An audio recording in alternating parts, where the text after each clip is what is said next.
Okay, so sekarang ni soalan pertama, you all nak tahu apa yang akan keluar pada final exam. So, untuk final exam kita akan ada 3 topik sahaja yang akan keluar.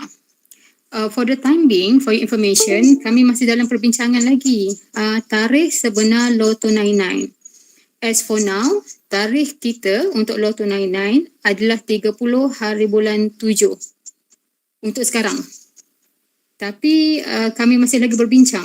Okay, so maksudnya you boleh jot down untuk LAW299 30 hari bulan 7. Okay, tapi nanti saya akan informkan lecturer you yang lain sekiranya ada perubahan daripada UiTM Shah Alam. Okay? Okay. Untuk final exam, kita akan hanya keluarkan 3 topik sahaja, iaitu Law of Contract, Law of Agency, and Law of Hire Purchase. Okay? So, style of final exam, we have part A and we have part B. Saya rasa sama macam you punya test 1 hari tu. Okay? So, untuk part A, kita ada MCQ ataupun kita sebut sebagai multiple choice question. Here, you are going to attempt 20 MCQ.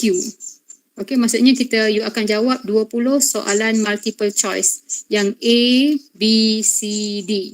Okay, 20 soalan. Each question will carry 0.5. Setengah mark. Okay, bermaksud you all akan kumpul untuk part A 10 markah.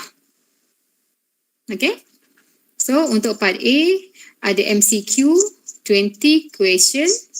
Okay, altogether constitute 10 marks. Okay, for part B, okay, part B adalah contoh dia adalah assessment 2. You guys dah buat kan assessment 2 kan? Yang kita buat soga kan? Cara menjawab problematic question. Okay, so untuk part B, we are going to you are going to attempt problematic question, or we call it as case study. Here we will give you 3 case studies. Okay, ada 3 soalan case study. So you hanya perlu jawab, choose any 2 of them. Okay, pilih 2 je.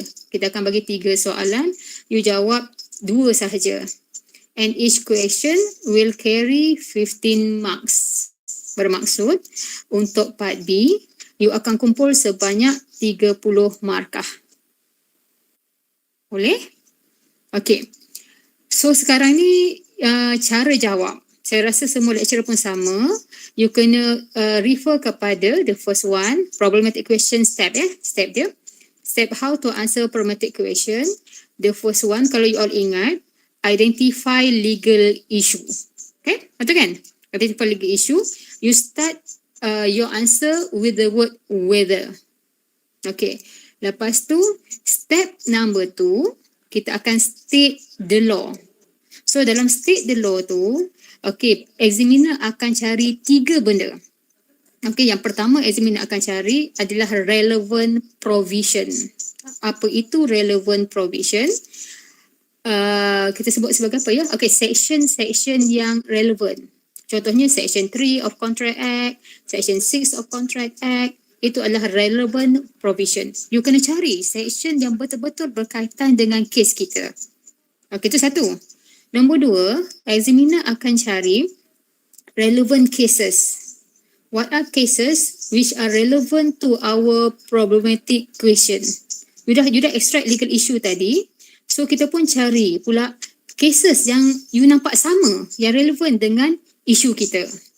Okay, and finally, examiner akan cari legal principle. Okay, so kita ada 3 tau. Dekat step number 2, iaitu state the law. Okay, examiner akan cari relevant provision, relevant cases dengan legal principle. Nanti kita try buat. Okay, okay, step number 3 adalah application. So, in this area, yang ni paling mudah. Okay, sebabnya you only need to apply the relevant facts with your laws. Okay, ingatkan law yang you state tadi tu, masa step number 2, you akan apply it to your problematic question. So yang ni kiranya kalau step ni kita sebut sebagai copy paste. Copy paste. Okay, sebenarnya you copy je problematic equation, you pun copy state the law, dia menjadi application. You apply it back. That is why step number 2 itu yang penting. Sebabnya kalau you salah step number 2, maka step number 3 you akan salah. Sebab you hanya copy, you copy ke atas je.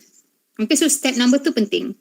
Okay, dan akhir sekali, step yang terakhir adalah conclusion. In this case, you are going to conclude your submission. Okay, so nampak yang step paling penting, a very pertinent step adalah step number 2. Okay, I'll give you an example. Yep.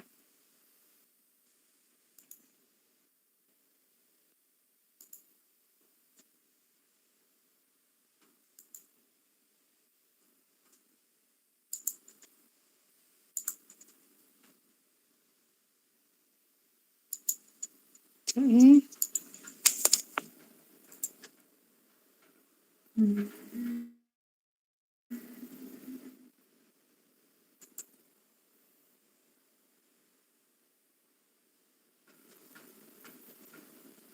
Ke?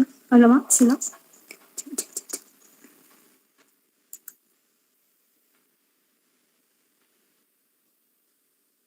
Kita apa sekarang? Apa yang nampak dekat je punya ni? Okey, jap.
Alright.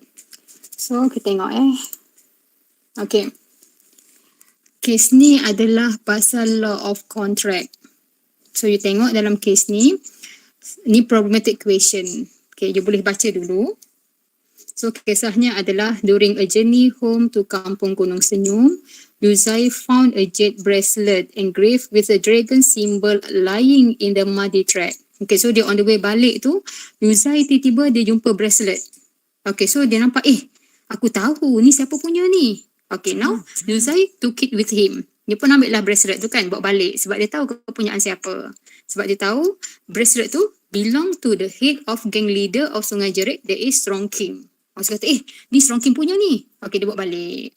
Okay, so upon arrival, he went to see Strong King and gave the bracelet. Dia pun serahkanlah dekat Strong King bracelet tu. Okay, dia pun balik rumah. So, upon arrival, he discovered that Strong King had advertised a reward in the sum of RM10,000 for the return of the jade bracelet. So, nampak tak? Okay, again kisahnya adalah Yuzai jumpa bracelet. Dan dia tahu bracelet itu kepunyaan Strong King.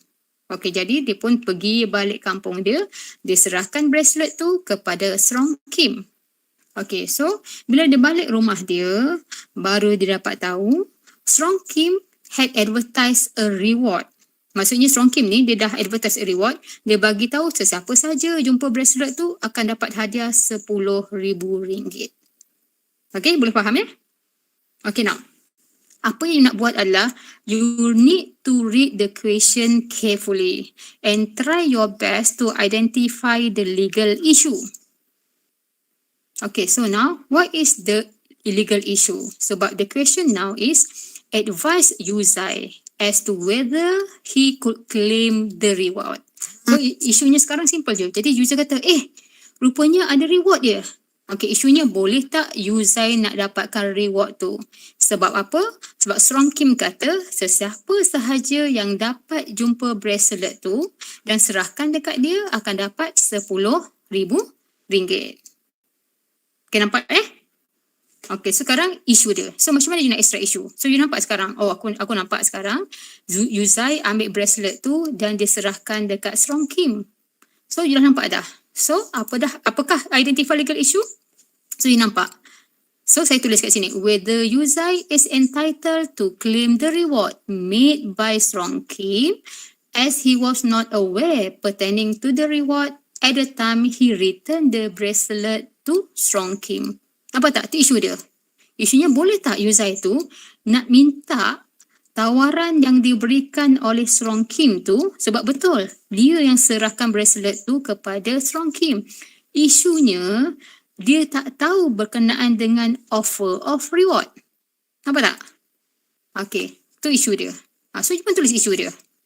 Okay, tu step number 1, identify legal issue. Okay, now step number 2 adalah state the laws. Okay, bawah state the law, you akan tengok kita kena state relevant provision.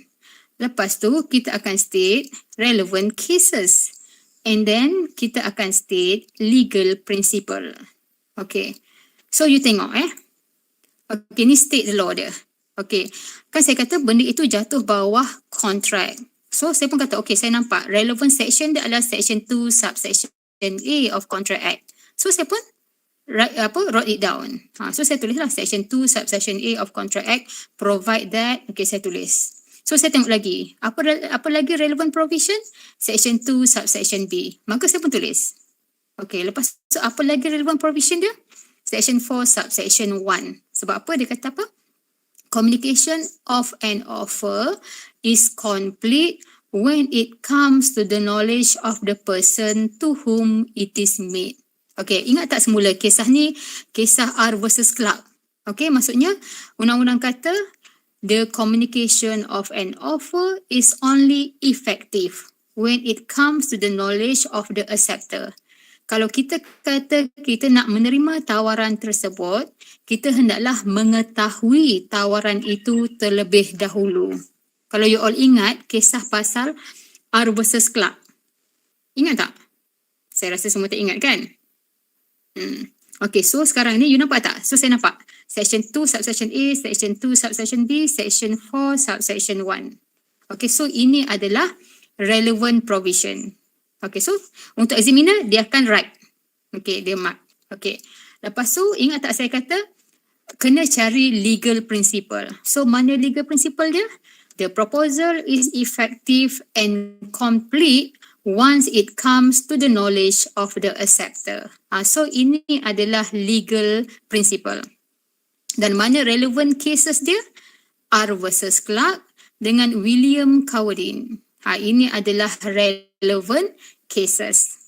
So again, bawah state the law, examiner will search for relevant provision, iaitu section 2A, 2B, 4.1 in our present case. Dia akan cari relevant cases, R versus Clark dengan William versus Cowardin. Lepas tu dia akan cari legal principle. Contoh legal principle dalam kes kita adalah the proposal is effective and complete once it comes to the knowledge of the acceptor. Ini adalah step number 2. Okay, application. So in in step number 3, that is you have to apply the law. So in this case, you have to apply the facts of the problem with the relevant law. Ni simple je sebab you akan copy paste sahaja. Saya bagi contoh. So nampak tak?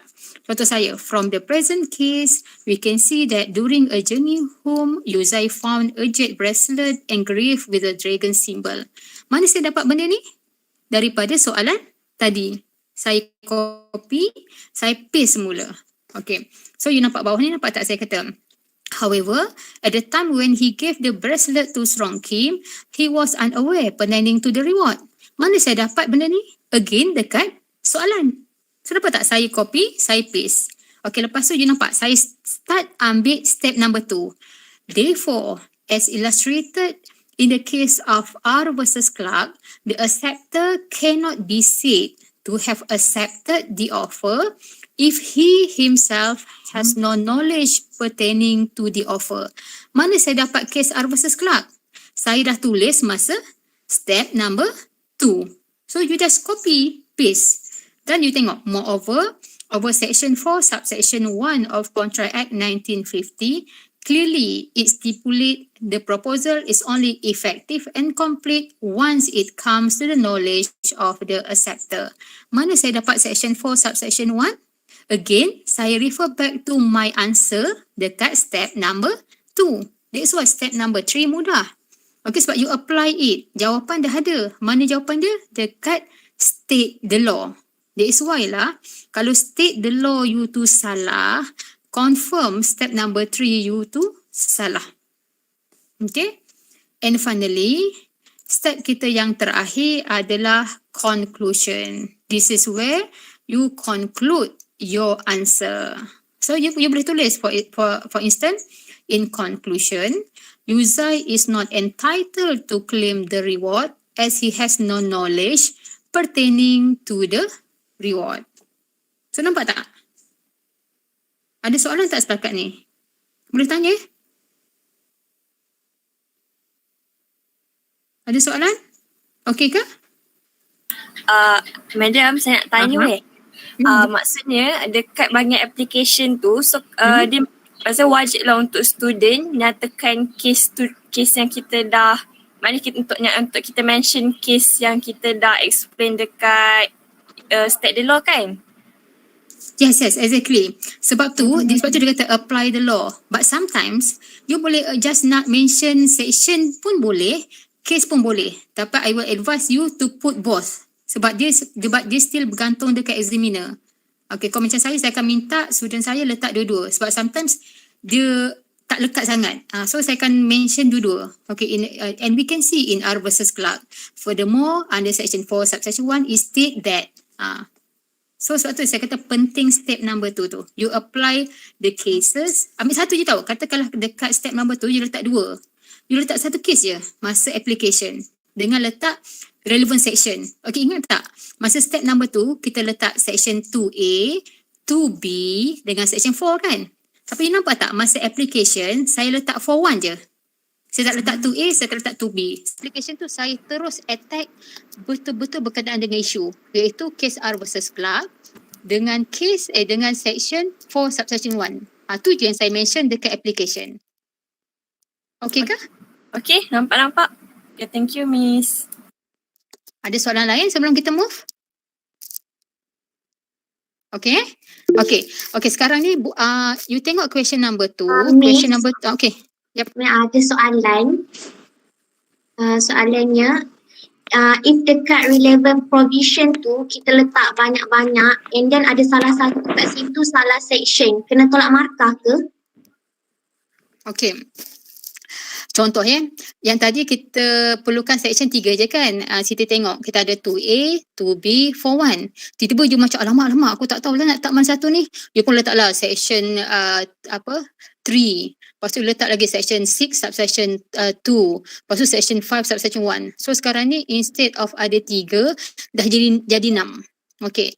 So markah you walaupun you ada 2A, you ada 2B, you ada 4-1, tapi you pergi menambah lagi 3, kami tak boleh bagi markah full. Sebab apa? Ia menunjukkan yang you confused. Walaupun you dah ada 3-3 tau. So kita terpaksa potong sikit you punya marks. Sebabnya kalau kami bagi markah penuh, bermaksud you memang betul-betul mampu jawab. Sedangkan kat kes ni, you tambah lagi 3 sebab you sendiri confused kan. So kami akan potong sedikit markah. Okay? Okay, Miss. Thank you. Miss, saya nak tanya. Contohlah kalau contoh soalan tu dia ada lebih daripada satu isu. Okey, untuk peringkat diploma, kami akan hanya bagi satu isu sahaja. So you make sure you, tu, for your information, bila you dengarkan ramai senior you yang fail, sebenarnya they fail to identify the legal issue. Sebab dia nampak, alamak, mana satulah isu, you tak nampak isu dia. Okay, just for your information, jangan risau, untuk level diploma, kami akan hanya bagi satu isu sahaja. Untuk 2 isu tu adalah level degree. Okay? Boleh saya tanya sekali. Saya ada satu soalan tapi saya macam pening. Mana satu dia punya isu, mana satu dia punya macam kan ada letak isu dekat depan. Lepas tu dia tambah lagi satu perkara yang boleh buatkan saya rasa benda tu adalah isu juga. Okay, nanti you bagi soalan tu. Okay, lepas ni nanti you post soalan tu untuk kita sama-sama tengok. Boleh? Boleh, Miss. Okay, soalan. Boleh tak nak letak satu case sahaja? My advice is letak 2 cases. Sebab for the time being, bila dia letak suggested solution, okay, macam tu. Yang akan bagi answer scheme adalah pihak UiTM Shah Alam, iaitu kami punya RP. RP adalah resource person. Okay, for the time being, memang dia akan minta at least the student are required to give 2 cases. So takut bila you letak satu case, contohnya satu case dia bagi 3 markah. Bila you letak 3 satu je, kami terpaksa bagi you 3 marks je. Sepatutnya 6 mark kan. Tapi sebab dia kata student are required to give 2 cases, maka you bagi satu case, walaupun full, kami terpaksa bagi you 3 markah sahaja. Okay, so my advice, at least minimum bagi 2 cases. Kecuali memang ada satu case je yang lecturer you ajar. So you bagi satu case je. Okay? Soalan lain? Okay. Now, you tengok question number 2. Question number 2 adalah berkenaan dengan law of agency. Okay. Kalau you baca, okay, saya bagi you 3 minit. Okay, nanti saya explain.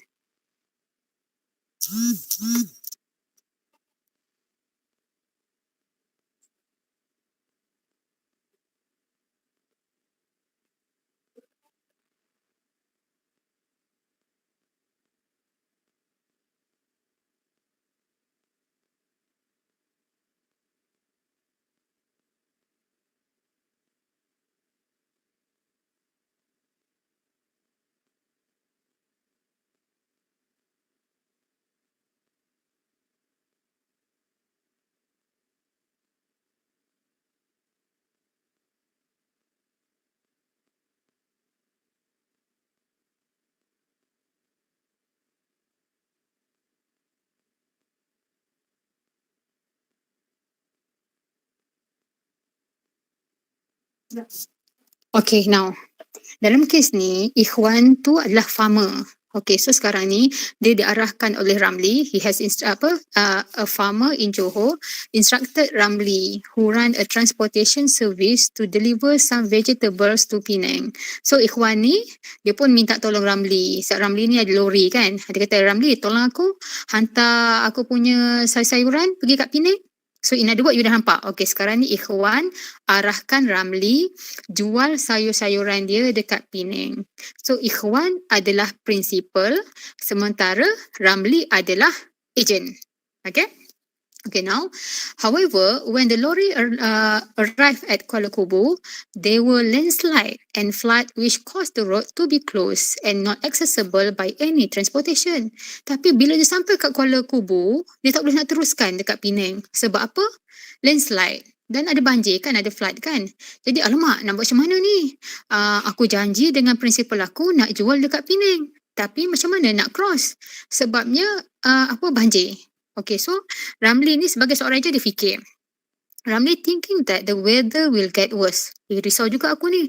Sayur-sayuran ni cepat rosak. Macam mana ya? Nak tunggu banjir ni reda. Lama juga ni. So Ramli risau. Ramli adalah seorang ejen kan. Now, the agent, that is Ramli, he decided to sell the vegetables at Pasar Malam Lalang Sari before the condition of the good worsen. So dia kata macam ni lah. Daripada bos aku ni rugi, ikhwan ni rugi, kesian juga kat dia kan. Aku nak tunggu lama sayur ni, mestilah it is not in a sellable condition. Kalau kita tunggu beberapa hari lagi kan. So, in good faith. Okay, dengan niat suci hati, better aku jual dekat Pasar Malam Lalang Sari ni. At least bos aku dapatlah sikit duit. Okay, so dia pun jual. Tapi rupa-rupanya dekat situ sayur murah.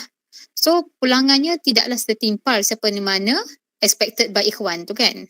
Okay, now bila dia buat balik, Ikhwan, that is the principal, is upset with the decision made by Ramli and he wish to take legal action against his agent. Dia nak sama Ramli. Dia kata, kau tak ikut arahan aku ya. Aku arahkan kau jual kat Penang. Kau jual dekat Pasar Malam Lalang Sari. Siapa suruh? Tapi Ramli kata, tuan, tapi saya risau tuan rugi ni. So macam mana tuan? Sebab saya tak nak tuan rugi. Jadi kalau saya tunggu sampai banjir itu reda, nanti memang saya tu dah tak terjual tuan. Saya tak ada niat lain. In good faith. Dengan niat suci hati, saya takut tuan rugi. Maka saya jual dekat Pasar Malam tu. Tapi siapa ni? Ikhwan, principal, dia tak peduli. Okay, he still want to take legal action against the agent. Okay, tugas you, advise Ikhwan. Okay, you kena advise Ikhwan, boleh tak dia nak saman Ramli. Okay, tu simple je. Nampak kan? Okay, tu isu dia. So, isu dia you dah nampak. Okay, I dah nampak dah sekarang. Isu dia is whether Ikhwan, that is the principal, is entitled to take legal action against his agent, okay, due to breach of his duty. Okay, so kita tengok. Identify legal issue. Ni step pertama you kena buat. Okay, you pun tulis lah. Okay, whether Ikhwan can take legal action against Ramli for the losses suffered by him due to his agent action. Nampak kan? So settle lah. So you dapat markah kat situ. Okay, so kita nampak sekarang ni boleh tak Ikhwan nak saman Ramli sebab kerugian yang dialami. Sebab apa? Sebab Ramli jual dekat Pasar Malam. Okay. Okay, state the law. Okay, you dah tengok dah. Okay, you nampak. Okay, sekarang ni isu pasal apa ya? So, you nampak isu dia adalah agent by necessity. Okay, so kenapa saya kata agent by necessity? Because Ramli decided to sell the vegetables at another place due to flood and landslide. Sebab ni lah, sebab tu saya nampak agent of necessity. Adakah Ramli ketika itu menjadi agent by necessity sebab dia terpaksa jual sayur-sayuran itu dekat tempat selain daripada Penang. Sebab apa? Sebab banjir dan juga sebab tanah runtuh. So, isu dia adalah pasal agent by necessity. So, ingat tak step pertama kita bawa state the law? We need to search for relevant provision. So, nampak tak? Saya pun start. Yang saya nampak adalah section 142 19 Contract Act 1950. So saya cite. Okay. Lepas tu saya nampak lagi section yang relevant adalah section 167 Contract Act 1950. Okay. So saya cite. So nampak itu adalah relevant section. Okay. Alamak, sekejap. Okay. So you nampak tak? Must fulfill these 3 conditions. So ada 3 syarat utama. There are 3 conditions that need to be fulfilled by the agent before he can become an agent by necessity. The first one, impossible for the agent to get new instruction from the principal. Adalah mustahil untuk Ramli tu dapatkan arahan baru daripada principal. Okay, second one, agent's action is necessary to prevent the loss of the principal. Perbuatan agent itu adalah perlu dalam keadaan itu untuk mengurangkan kerugian principal. And finally, he has acted in good faith. Dengan niat suci hati, Ramli telah menjual sayur-sayuran itu dekat Pasar Malam itu demi untuk mengurangkan kerugian principal. Tak ada niat lain. Semata-mata untuk mengurangkan kerugian principal. Maka, step ni kita sebut sebagai state legal principle. Okay? Ingat semula, dalam state the law ada tiga benda yang examiner akan cari. The first one is relevant provision. So kita dah nampak dah section 142 dengan section 167. Okay, step number 2 legal principle. So yang kuning tu adalah legal principle, dan step number 3 yang terakhir adalah relevant cases. So apa relevant cases dalam kes ni? Great Northern Railway dengan Springer versus Great Western Railway Company. So you pun tulis. Okay, jangan tulis macam ni je tau. You kena buat macam tadi. In our present case, we can see that. You kena tulis. Okay? Ni contoh je lah. Alright? Okay, so dah settle lah. So nampak? Ada provision, ada legal principle, ada relevant cases. Okay, dah settle lah step number 2 you. Okay, application. So application again, you akan baca semula, okay, the relevant facts of the question, and then you fill the gap. Okay, you ambil semula step the law. So kat sini you boleh nampak lah. You dah baca fakta kes, nampak tak? Kalau you ingat tadi, saya pun tulis. Okay, in this case, the agent failed to fulfill the condition as the agent did not communicate his intention to his principal. Nampak tak? Dia tak maklumkan kepada principal dia keadaan ketika itu. Ada tak dia contact principal dia bagi tahu, tuan, banjir lah tuan. Apa arahan baru? Tuan nak saya jual dekat sini ke? Dia tak tanya kan? So saya pun tulis, he failed to fulfill the condition as the agent failed to get new instruction from the principal. Okay, so saya pun tulis. Therefore, okay, as provided under section 167, in case of difficulty, the agent must use all reasonable diligence to communicate with the principal in order to get a new instruction from him. So saya pun mention section 167. Kan sebab 167 kata, in whatever circumstances, you need to communicate with your principal, you need to get new instruction from your principal. So saya pun letakkan 167 dekat application tadi. Okay, lepas tu saya pun letak, in addition, in case of Springer versus Great Western Railway Company, the court held that, okay, when the agent failed to communicate with the principal, he must be liable for the losses of the principal. Maka saya pun cite case Springer versus Great Western Railway Company. Sebab dalam kes ni, kalau ingat dulu, dia ada ribut. So dia pun terpaksa singgah kat satu pulau. Jadi ribut tu terlampau teruk menyebabkan dia decide nak jual tomato tu dekat local market. Kalau ingat kisah ni. So saya pun cite Springer versus Great dan saya cite 167. So dekat application. So nampak tak? Dan akhirnya kita pun conclude. So conclusion saya, he has breached his duty as an agent when he failed to get a new instruction from the principal. Therefore, the principal has a right to take legal action against the agent. Mudah kan? Okay. So ada soalan tak untuk question number 2 ni? Miss nak tanya pasal untuk legal issue. Kan ada beza ke antara take legal action dengan sue? Tak ada beza. Tu ayat je. Sama je. Maksudnya okay. Najwa boleh tulis he may take legal action. Okay, he may sue the agent. So benda sama. Maksudnya dia boleh bawa saman. Okay. Okay, dia boleh tulis juga. He may institute legal proceeding. Apa sama? Okay. Dia just ayat je. Lepas tu untuk yang tadi kan Miss kata kalau case maksimum 2 kan? Untuk bukan. Minimum 2. Minimum 2. Minimum 2. Tak ada. Maximum tak ada. Section pun macam tu ke? Section, okay, masalah dengan section, you need to find a relevant provision. Section, sometimes, okay, contohnya, yang dalam kes kita yang kedua ni, ada 2 je tau. 142, 167. Tapi perasan tak, kes kita yang pertama tadi ada 3. Section 2A, 2B, 41. So ada 3 kan? So bahagian provision, you have to search for relevant provision. Sometimes dia ada 3, sometimes dia ada 2, sometimes dia ada 1. Okay. Okay. Thank you. Ada soalan lain nak tanya? Madam, Madam, saya kurang faham lah dengan contohnya dekat application tu kita nak kaitkan kes presiden dengan kes kita ni. Macam mana nak buat ayat dia? Macam nak cakap macam mana nak cakap? Maksudnya macam mana you nak masukkan ayat dekat application tu Ya, betul. Okay. Muhammad, simple je. You nampak tak? Okay, saya ambil semula ya. Kita ambil question number 1. Sebab question number 2 saya buat simple. Okay. Muhammad, you tengok sekarang. You nampak tak ayat saya? From the present case, we can see that during a journey home, Yuzai found a jade bracelet engraved with the dragon symbol. You rasa saya ambil kat mana? Daripada question. Kan? Nampak tak? Tu saya kata step number 3, kita apply je. In other words, kita copy, kita paste. So benda ni saya ambil daripada question tadi. Okay, nampak tak? Lepas tu saya pun tambah lagi. However, at the time when he gave the bracelet to Strong Kim, he was unaware pertaining to the reward. Mana saya dapat benda tu? Daripada question. Very good. Daripada question. Okay, now Muhammad, you tengok. Saya tambah lagi.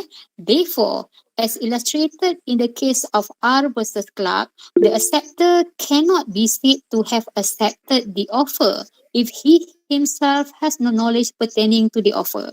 Mana saya dapat R versus Clark, Muhammad? Daripada isu aja.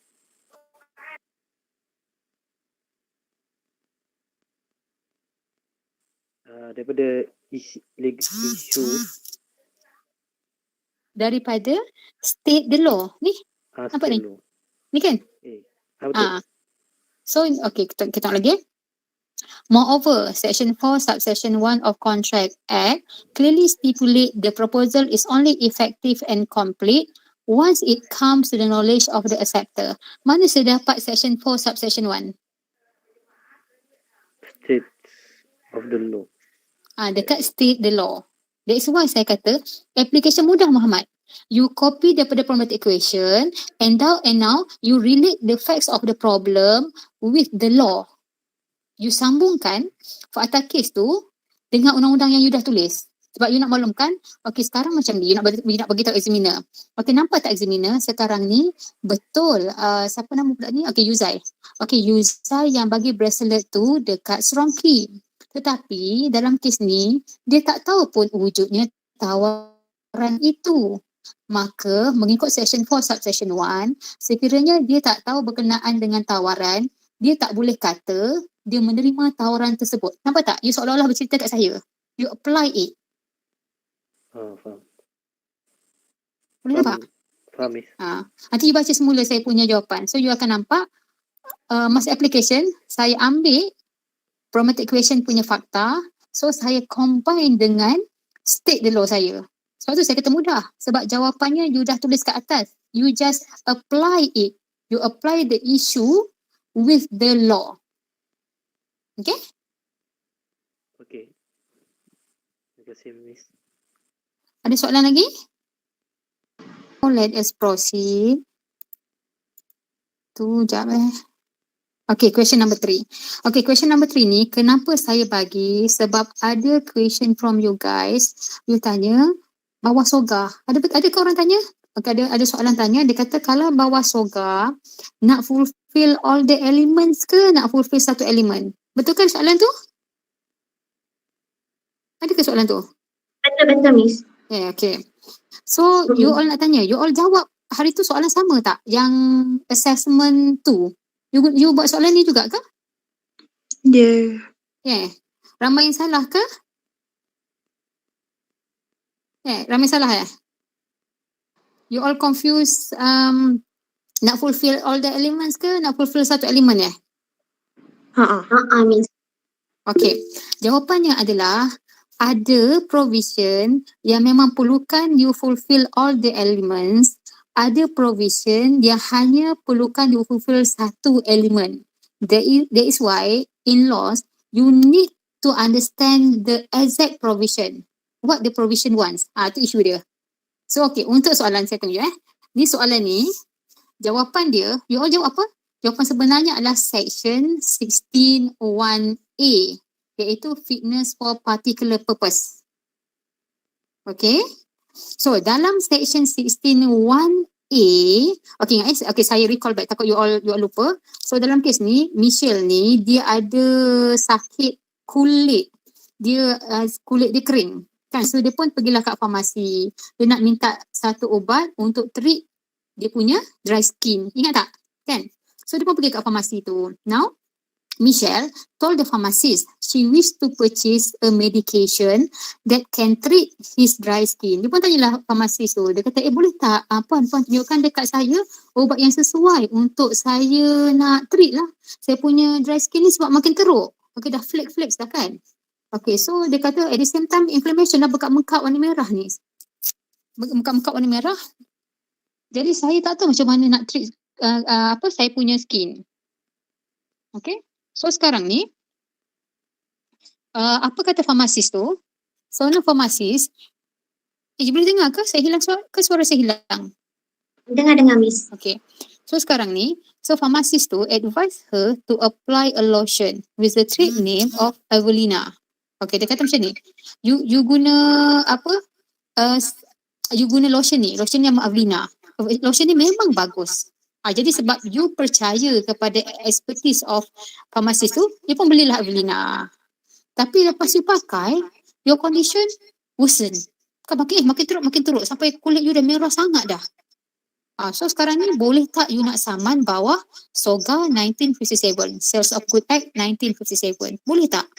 Okay, sekarang you nampak. Okay, jawapannya adalah section 16 subsection 1 subsection A. Fitness for particular purpose.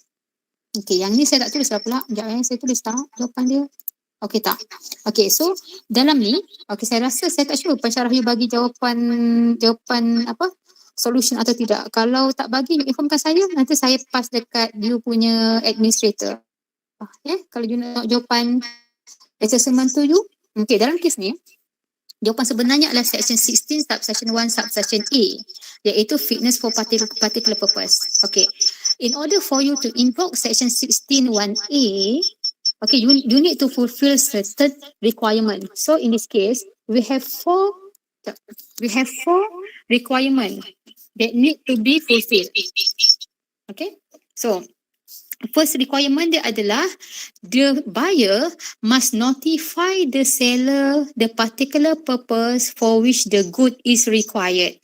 Dengan jelas, pembeli hendaklah menerangkan kepada penjual kenapa dia nak beli barang berkenaan. Okay, you nampak dalam kes kita. Michelle ada terangkan tak kenapa dia nak beli lotion tu? Jawapannya? Ada. Okay, so settle. So kita dah fulfill first element.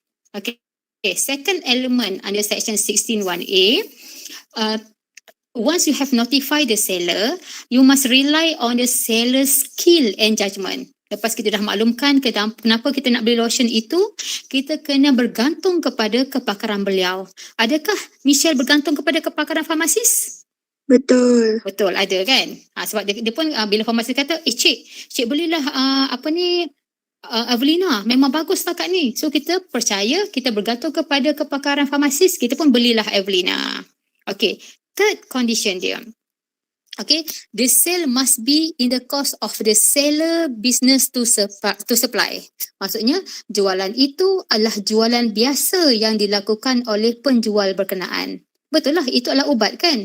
Maka ubat itu memang dibeli di farmasi dan mana-mana farmasi ada lotion untuk treat dry skin. So, dah fulfill the third element. Okay, final element dia.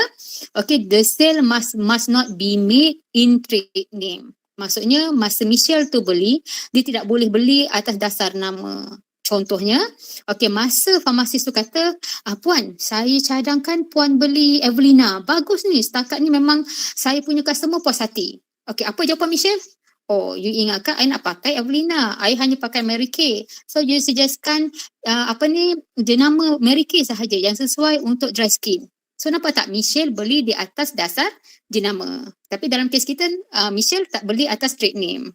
Maka in this case, once Michelle had fulfilled all the four conditions, okay, dan dia dapat barang yang tak fit. However, Michelle has fulfilled all the condition, but then, the good supply is not fit for the particular purpose for which the good is required, Michelle is entitled to take legal action against the seller under section 16(1)(a).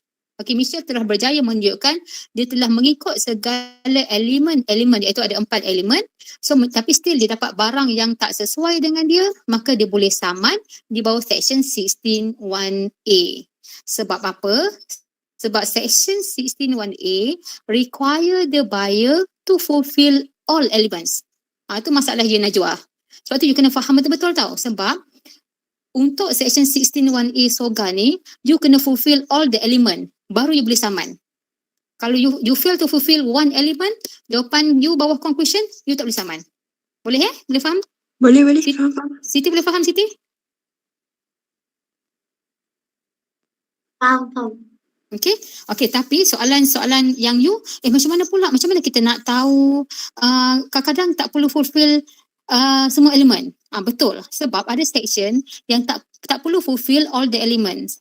Contohnya section 17. Okay, section 17 tak perlu. Ingat tak section 17 Siti? Pasal sale by sample. Okay, sale by sample. Ingat tak yang, contoh sale by sample ya. Katakanlah raya hari tu kan. Ada kawan you kata, weh, kau rasa lah mak aku masak ni. Kalau kau nak beli kuih, kau bagi tahu. So, kita pun belilah ilmu London. Sedap lah ilmu London dia. Kau belilah. Tengah-tengah tu kacang almond tau. You pun beli. Berdasarkan kepada sampel. Tapi bila you dapat, rupa-rupanya you dapat kacang tanah. So, boleh tak nak saman? Jawapannya, boleh. Sebab dia adalah sale by sample. But then, if you refer to section 17 of sale by sample, dia ada 3 condition. Okay, ingat ya, section 16(1)A ada 4 condition. Section 17 ada 3 condition. Okay, first condition dia kata, the bulk, when the seller supply the good to the purchaser, the bulk shall correspond with the sample in term of quality. Maksudnya, kalau hari tu masa sampel itu ditunjukkan, kualiti dia adalah kualiti grade A, maka seller bila you supply dekat purchaser, kualiti dia hendaklah kualiti yang sama, iaitu grade A. Okay, itu first condition dia. Second condition, the buyer shall have reasonable opportunity of comparing the bulk with the sample.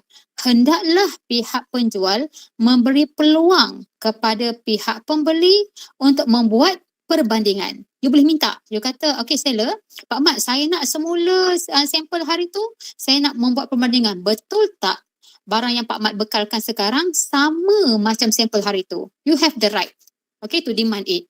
Okay, dan the third condition, the good must be free from any defect rendering them unmerchantable. Barang itu hendaklah barang yang tidak mempunyai apa kecacatan, menyebabkan kita tidak boleh guna barang berkenaan.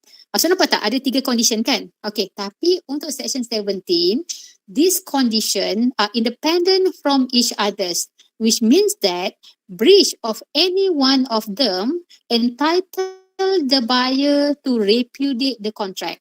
Bawah section 17, undang-undang kata you tak perlu comply all the condition.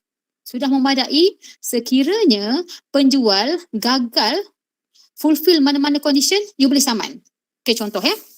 Okay, bila you tengok bulk tu, okay, yang bila dia bagi barang dekat you, katakanlah you beli gandum. Gandum tu memang grade sama.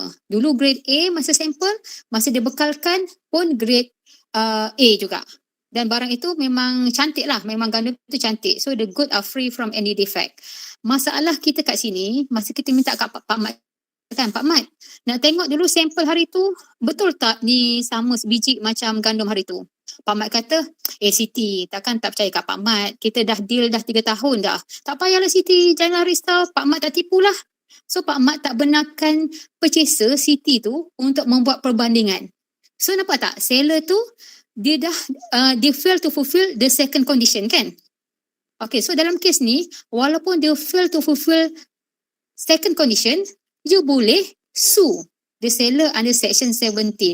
Sebab requirement dia tak perlu fulfill all the condition. Tu beza antara section 16(1)A dengan section 17. 16(1)A, you need to fulfill all condition before you may sue. Tapi section 17 kata, untuk kami tak perlu. Kalau dia fail to fulfill one condition je, you dah boleh saman.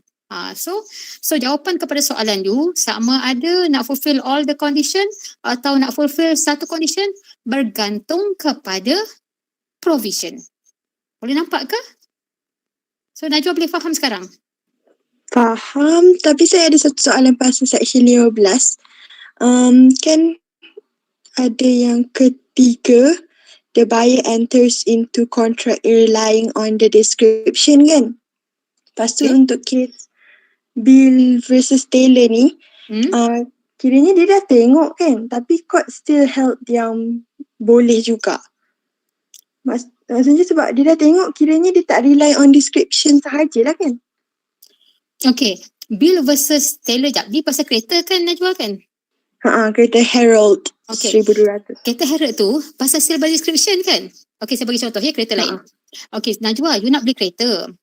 So sekarang ni, katakanlah Ali. Najwa, kau nak beli tak kereta aku? Kereta aku ni Proton Saga, baru je ni aku baru beli tahun 2020. Aku rasa nak jual lah, aku nak beli kereta Myvi pula. So dia kata Proton Saga dia Proton Saga baru saja dia beli tahun 2020. Sama macam kes Bill versus Taylor kan Najwa kan? Dia describe Herald tu sebagai tahun apa kan? Okay. So Najwa kata, aku nak tengok dulu kereta kau. Aku tak percaya sangat apa kau cakap ni. Jom lah. Kau datang rumah aku. Kau check sendiri. Okay Najwa, you pergi. Bila you pergi, dia pun check. Okay, cantik ni kereta ni. So Najwa, you decided to purchase it. Okay, you beli. Tapi kalau you perasan kan, selalunya kalau kita beli second hand car, kita kena pergi Puspakom kan? Kita kena check kereta kan. Okay, so sekarang ni pergi kat Puspakom. So Puspakom bagi tahu you, cik, sebenarnya kereta ni depan betul cik memang Proton Saga 2020. Tapi sebenarnya cik, kereta kat belakang ni, kat belakang dia tu, you cik beli kereta potong ni. Yang ni tahun 2003 ni. Nampak tak? Nampak? So sekarang ni dia jadi sale by description. Kenapa sale by description Najwa? Sebab dia describe the good as to be 2020. Tapi rupa-rupanya kat depan 2020. Dekat belakang tu dah lama 2003. That's why dia jatuh bawah sale by description. Sama macam case Bill tadi. Faham. Okay? Okay. Soalan lain?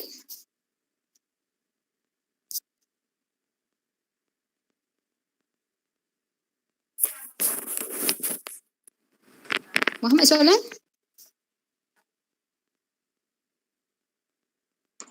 Miss, jadi kira potong tu kira latent defect juga ke?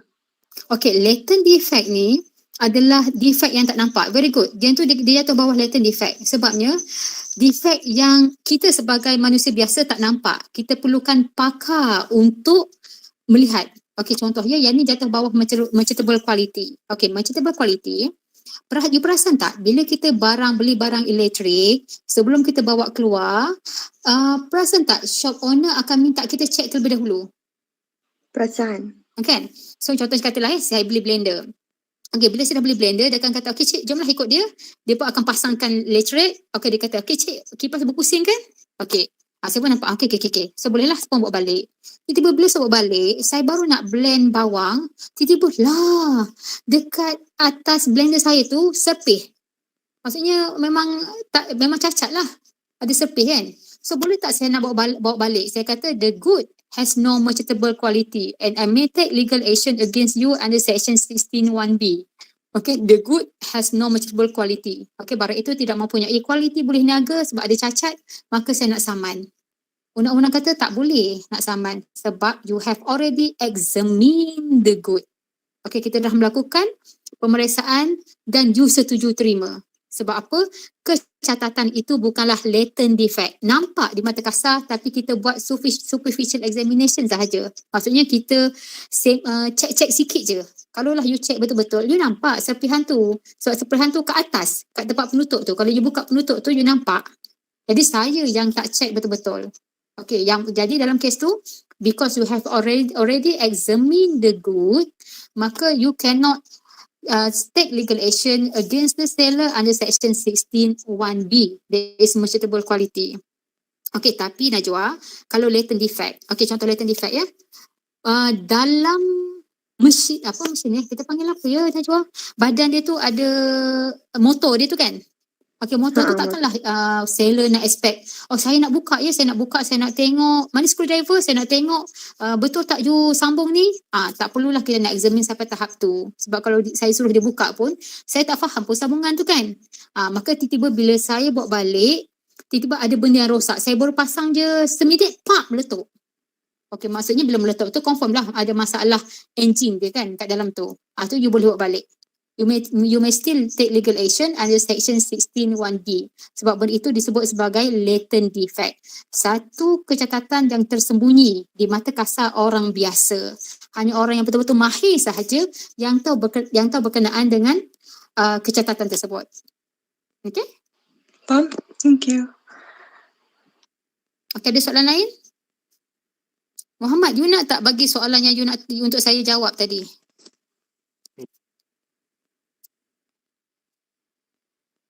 Madam, boleh macam saya cakap tadi, boleh saya share soalan tu? Boleh? Okay, Sadiq book a house from Mega Holding. Okay, sekejap. Saya buka.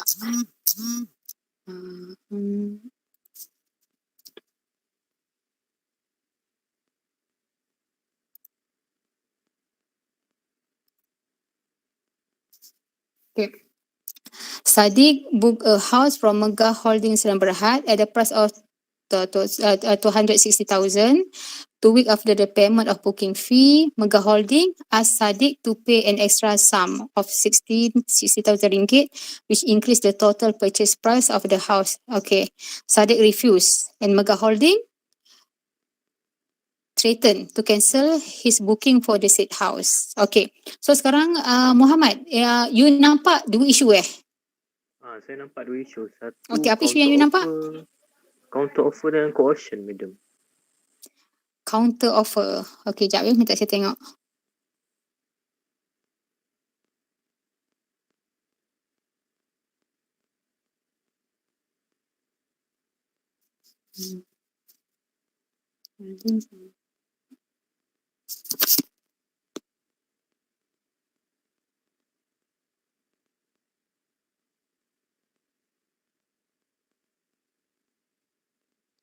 Okay.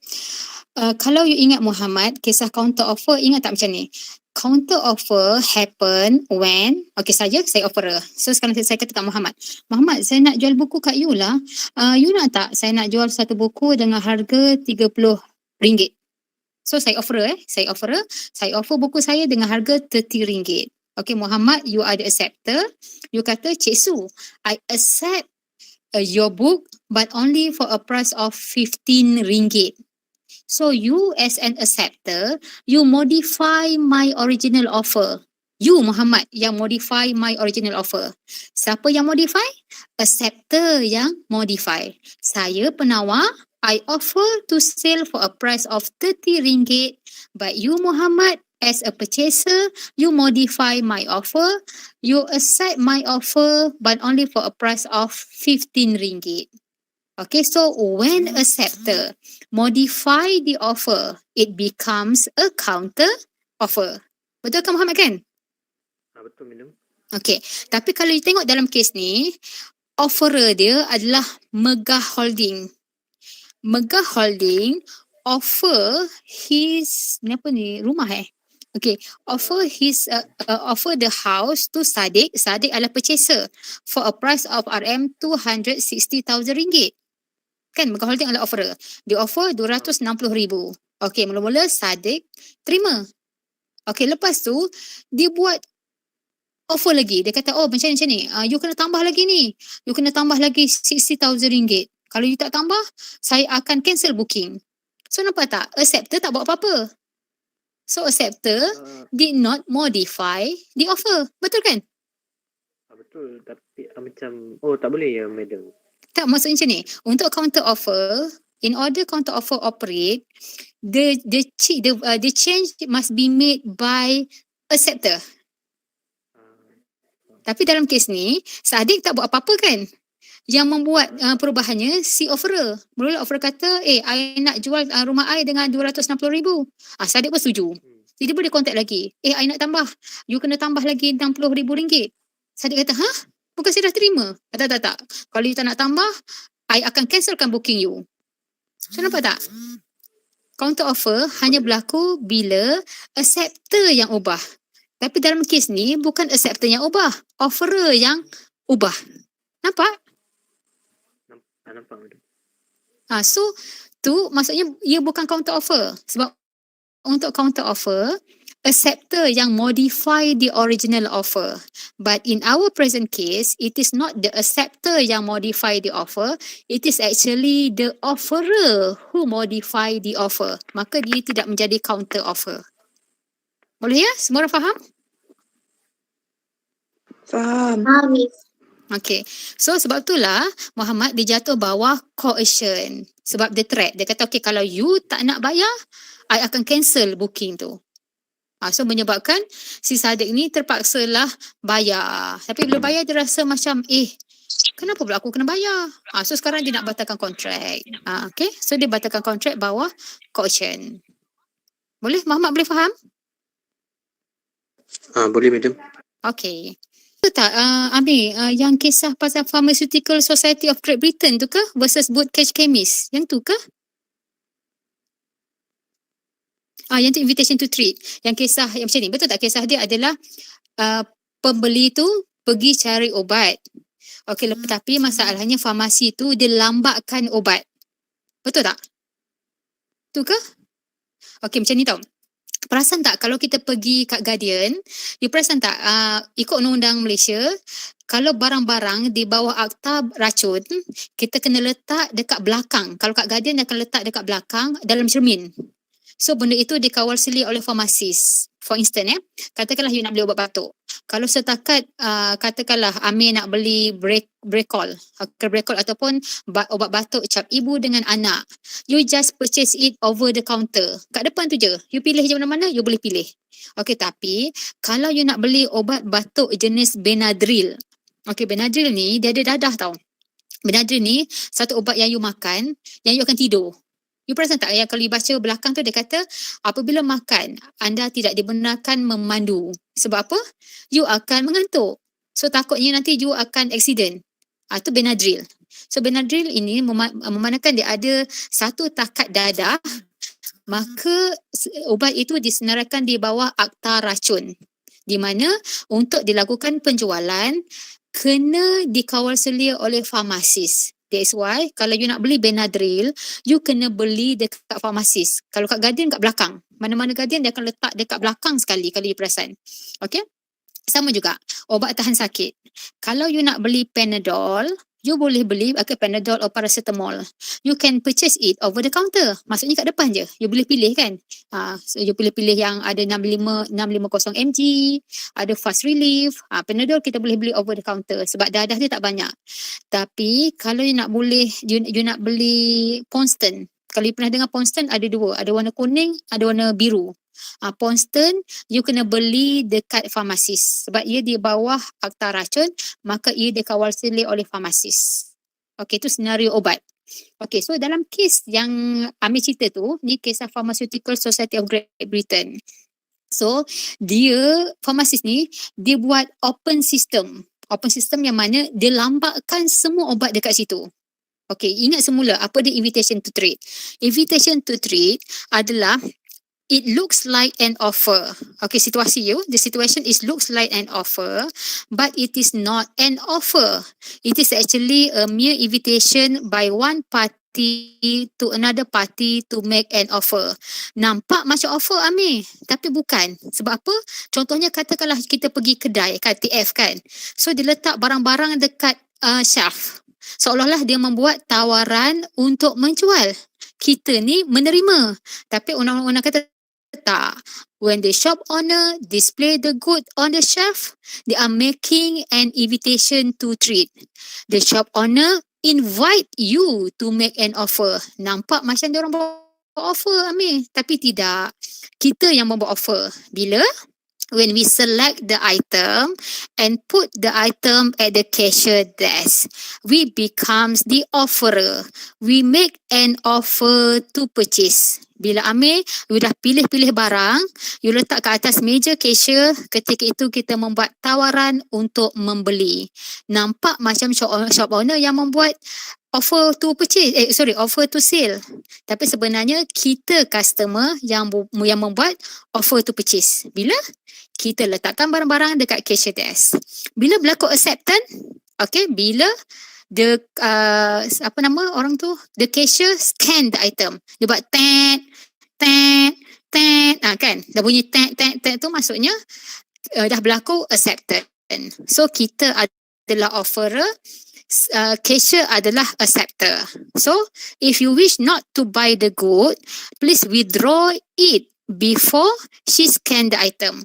Withdraw terus sebelum dia scan. Sebab bila dia scan telah berlaku acceptance, maka you need to pay for the good. Okay, itu adalah scenario invitation to trade.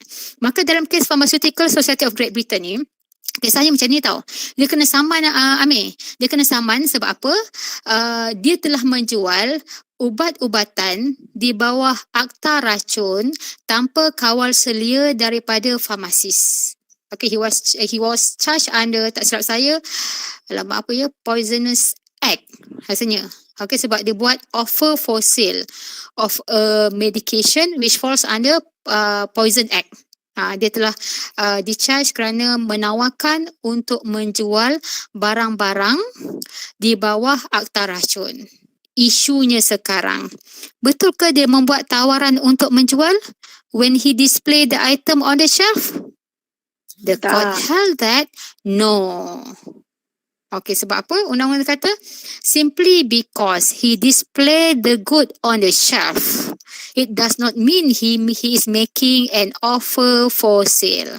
Apa yang dia buat hanyalah invitation to trade sahaja. That's why dia lepas Amir. Sebab dia hanya display the item on the shelf. Court kata, katakanlah akhirnya jualan itu dibuat. You boleh tangkap. Tapi dalam kes tu, betul jualan itu dibuat. Tapi farmasis ada di sebelah cashier. Jadi, sebelum Amir, you nak beli barang tersebut, you kena melalui farmasis terlebih dahulu. Farmasis akan cek obat, barulah farmasis serahkan obat itu dekat cashier. Rupanya kawal seliaan itu berlaku di sebelah cashier. So, beza dengan soga. Nampak tak? Dia bukan cerita pasal kandungan obat tu tak.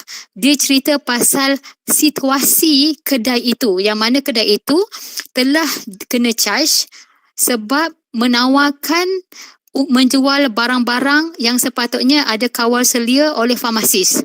Tapi rupa-rupanya tak ada sebab dia letak semua dekat atas shelf. Jadi dia kena samalah membuat tawaran untuk menjual.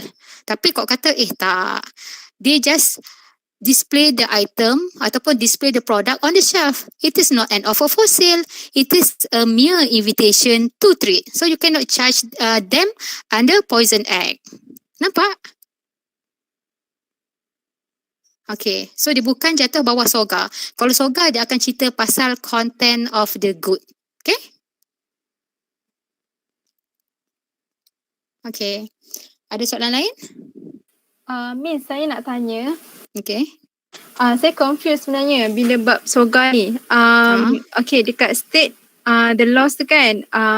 Saya tengok dekat PowerPoint Miss, daripada agent by necessity sampai fulfill 3 condition tu dalam state the law kan Miss. Tapi saya macam confused sebab saya buat saya state the laws, lepas tu saya letak satu condition, lepas tu saya letak application, lepas tu saya letak condition yang kedua, lepas tu saya letak application. Maksudnya saya layerkan dia. Macam tu salah Miss? Betul. Itu pun betul juga. Maksudnya you nak terangkan macam ni. Sebenarnya macam tu cara dia. Tapi nampak tak saya bagi tahu you tadi, saya simplifykan jawapan question tu. Yang macam question number 1 tu saya buat soalan apa kita panggil ya? Complete answer. Yang soalan nombor 2 tu saya tak sempat buat, so saya buat dalam bentuk statement je. Okay, so dengan kata lain macam ni, dalam step number 2 train condition tu still kena ada tau. Okay, cumanya masa step number 3 macam you cakap tu lah, maksudnya saya akan cakap in this case, okay, he failed to fulfill the first condition because he did not communicate with the principal in order to get new instruction for him. Even though in this case, he has acted in good faith whereby he sold the vegetable at the local market in order to prevent the loss of the principal. Nampak tak? Masa application saya letak 3 condition tu. Cuma you kena letak dulu dekat state the law. Okay, faham Miss. Okay. Nampak. Okay, thank you Miss. Okay. Soalan lain?